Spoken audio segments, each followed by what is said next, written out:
গীতশ্রী হেসেলের নতুন রেসিপিতে সকলকে স্বাগত। আজ আমি আপনাদের সাথে একটা ভীষণই সুন্দর পাটিসাপটার রেসিপি শেয়ার করব। রেসিপিটা দেখতে যতটা সুন্দর, খেতে ততটাই সুন্দর, আর বানানো তো খুবই সহজ। আপনারা যদি এই পদ্ধতিতে একবার পাটিসাপটা বানিয়ে নেন, তাহলে যতবার পাটিসাপটা বানাবেন আপনারা কিন্তু এই পদ্ধতিটাই অবলম্বন করবেন। দেরি না করে চলুন আজকের রেসিপিটা শুরু করি। গীতশ্রী হেসেলে রয়েছে আরো অনেক ভিডিও, সেগুলোও দেখার অনুরোধ রইল। চ্যানেলে নতুন হলে অবশ্যই সাবস্ক্রাইব করে পাশে থাকবেন। পাশে থাকা বেল আইকনটা প্রেস করতে প্লিজ ভুলবেন না।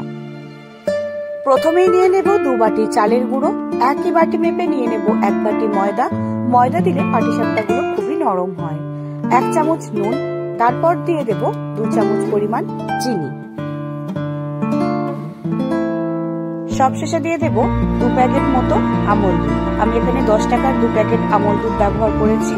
এবার খুব ভালো করে সমস্ত শুকনো উপকরণগুলোকে চামচের সাহায্যে খুব ভালো করে প্রথমে মিশিয়ে নেব।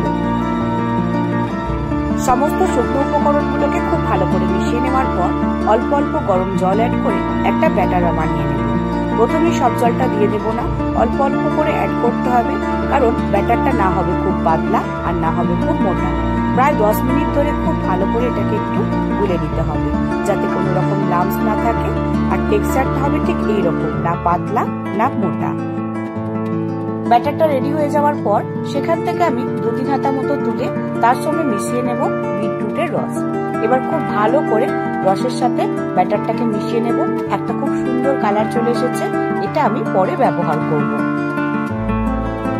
পাটিসাপটার পুর বানাবার জন্য আমি ক্ষীর বানাবো। কিভাবে অল্প দুধে ক্ষীর বানানো যায় সেটাও আজকে রেসিপিতে আপনারা দেখে নিন। আমি এখানে 250 বা 2 বাটি গরুর দুধ নিয়েছি। তার মধ্যে দিয়ে দেব 1 বাটি বা 10 টাকার 2টো আমল দুধের প্যাকেট। কন্টিনিউ খুব ভালো করে পুরো দুধটাকে দুধের সাথে মিশিয়ে নেব।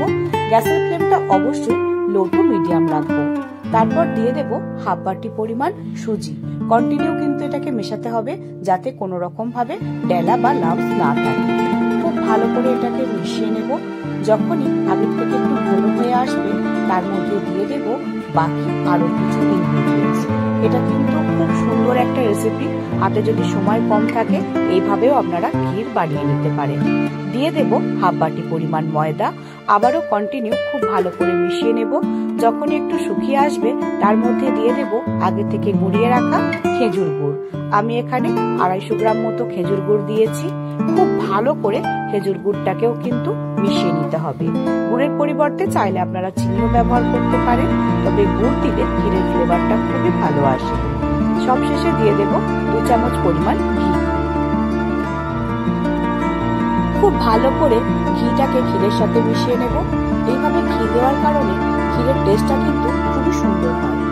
খুব ভালোভাবে এটা শুকিয়ে এসেছে। এবার গ্যাসের ওভেনটা অফ করে এটাকে একটু ঠান্ডা করবার জন্য একটা পাত্রের মধ্যে ঢেলে রেখে দেব। অল্প দুধেও কিন্তু বেশ অনেকটা পরিমাণ ক্ষীর হয়েছে। এটা কিন্তু খেতেও খুবই সুন্দর, তাই অবশ্যই একবার এইভাবে ক্ষীর বানিয়ে দেখবেন। ক্ষীরটা একটু ঠান্ডা হতে থাক। অন্যদিকে একটা প্লাস্টিক বোতলের মুখটা সামান্য একটু ছিদ্র করে নিয়েছি। তারপর একটা ফানেলের মাধ্যমে আগে থেকে যে কালার করে রেখেছিলাম সেই ব্যাটারটা ওই বোতলের মধ্যে ভরে নেব। পুরো ব্যাটারটাই আমি এইভাবে বোতলের মধ্যে ভরে নেব। এরপর পাটিসাপটা বানাবার জন্য একটা ননস্টিক প্যানের মধ্যে অল্প একটু তেল ব্রাশ করে নেব। খুব ভালো করে কিন্তু তেলটা ব্রাশ করে নেব। তারপর একটু গরম হওয়া অবধি অপেক্ষা করব। চাইলে আপনারা চাটু বা তাওয়াতেও এটা করে নিতে পারেন। একটু গরম হয়ে গেলেই বোতলের মধ্যে যে কালারফুল ব্যাটারটা রেখেছিলাম সেটা দিয়ে এইভাবে একটা ডিজাইন বানিয়ে নেব। তারপর একটু অপেক্ষা করব এটা একটু শুকিয়ে আসা অবধি। যখন এটা একটু শুকিয়ে আসবে, তার মধ্যে দিয়ে দেব আগে থেকে যে ব্যাটারটা বানিয়ে রেখেছিলাম সেটা। জাস্ট মধ্যিখানে 1 হাতা মতো দিয়ে দিলেই হবে। তারপর প্যানটা একটু কাট করে একটা রাউন্ড শেপ আমি দিয়ে নেব। পুরো যে ডিজাইনটা বানিয়েছি সেটা যাতে একটু কভার করে, সেটা একটু খেয়াল রাখতে হবে। এই সময় কিন্তু গ্যাসের ফ্লেমটা অবশ্যই লো টু মিডিয়াম রাখতে হবে। তারপর যখন এটা রাউন্ড শেপ হয়ে যাবে, তারপর দেখবেন সাইড থেকে একটু একটু উঠতে শুরু করেছে। তখন এই স্প্যাচুলার সাহায্যে সামান্য একটু নেড়ে নেব। এরপর মাঝ বরাবর আগে থেকে বানিয়ে রাখা পুরটা দিয়ে দেব। পুরের পরিমাণটা আমি এখানে একটু বেশিই রাখবো। রাখবো, কারণ পাটিসাপটার মধ্যে পুর একটু বেশি দিলে খেতে খুবই ভালো লাগে।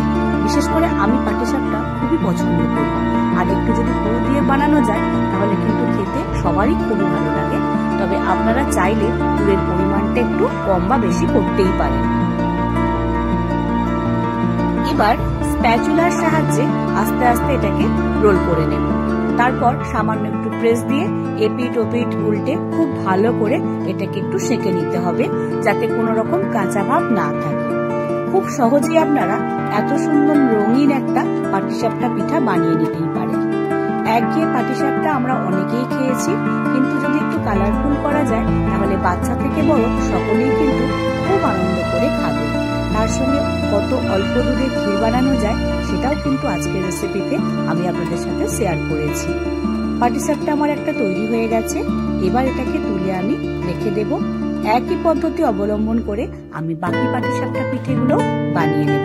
তবে প্রথমে অবশ্যই আমি এখানে একটু ভিজে কাপড় দিয়ে মুছে নেব। তারপর আবারও তেল দিয়ে খুব ভালো করে গোটা প্যানটা ব্রাশ করে নেব। হালকা একটু গরম থাকা অবস্থায় যাতে পুরোটা কভার হয় সেটা একটু খেয়াল রাখতে হবে। তারপর আগে থেকে বানিয়ে রাখা কালারফুল যে ব্যাটার বোতলের সাহায্যে হালকা একটু প্রেস দিয়ে এই ধরনের একটা ডিজাইন বানিয়ে নেব। তারপর একটু অপেক্ষা করব, যখন একটু শুকিয়ে আসবে তার মধ্যে বানিয়ে রাখা আগে থেকে যে সাদা ব্যাটার সেটাও দিয়ে দেব মধ্যিখানে। তারপর প্যানটা হালকা একটু কাত করে গোটাটা যাতে কভার হয় সেরকম করে একটা রাউন্ড শেপ আমি দিয়ে নেব। ভীষণই ইজি, আপনারা খুব সহজেই সবাই বানিয়ে নিতে পারবেন। রাউন্ড শেপ হয়ে গেলে একটু অপেক্ষা করব। তারপর মাঝ বরাবর আগে থেকে বানিয়ে রাখা পুরটা চামচের সাহায্যে দিয়ে দেব। আমি পুরের পরিমাণটা একটু বেশি রাখছি, তবে আপনারা চাইলে কম বা বেশি যেমন আপনাদের পছন্দ সেই অনুযায়ী পুরটা দিতে পারেন। এবার পুরটা ভালোভাবে চামচের সাথে মিশিয়ে নেওয়ার পর একটা স্প্যাচুলার সাহায্যে ভালোভাবে এটাকে একটু চেপে চেপে রোল বানিয়ে নেব। তারপর এপিট ওপিট উল্টে খুব ভালো করে সেঁকে নেব, যাতে কোনো রকম কাঁচা ভাব না থাকে। খুব সহজেই এত সুন্দর রঙিন পাটিসাপটা পিঠে আপনারা বানিয়ে নিতেই পারেন। পিঠে পার্বণের এই উৎসবে আছে অনেক রকম পিঠে, তার মধ্যে এই বউ সুন্দরী পাটিসাপটা খেতে যেমন সুন্দর, দেখতেও তেমন সুন্দর। বাচ্চা থেকে বড় প্রত্যেকেই কিন্তু খুব আনন্দ করে এই পিঠেটা খাবে। তাই অবশ্যই একবার সকলের কাছে অনুরোধ, এই ভিডিওটা দেখে অবশ্যই আপনারা জানাবেন কেমন লাগলো আজকের ভিডিওটা, আর অবশ্যই একবার ট্রাই করতেও ভুলবেন না। আমার এই ভিডিওগুলো যদি আপনারা ইউটিউব থেকে দেখেন তাহলে লাইক শেয়ার কমেন্ট করতে ভুলবেন না।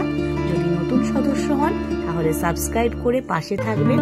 ফেসবুক থেকে দেখলে অবশ্যই পেজটিকে ফলো করার অনুরোধ রইল। আপনাদের গুরুত্বপূর্ণ মতামত কমেন্ট বক্সে জানাতে প্লিজ ভুলবেন না। পিতশ্রী হেসেলে রয়েছে আরো অনেক ভিডিও, সেগুলোও দেখার অনুরোধ রইল। সকলে সুস্থ থাকবেন, ভালো থাকবেন। শেষ অবধি ভিডিওটা দেখার জন্য সকলকে অসংখ্য ধন্যবাদ। এই পুর ভরা বউ পাটিসাপটা একটা খেলেই কিন্তু পেটটা বেশ ভরে যায়, তাই দেরি না করে খুব তাড়াতাড়ি একবার রেসিপিটা অবশ্যই বানিয়ে নেবেন। সকলে সুস্থ থাকবেন, ভালো থাকবেন। আবারও দেখা হচ্ছে খুব তাড়াতাড়ি আপনাদের সাথে পিতশ্রীর হেসেলে। নমস্কার।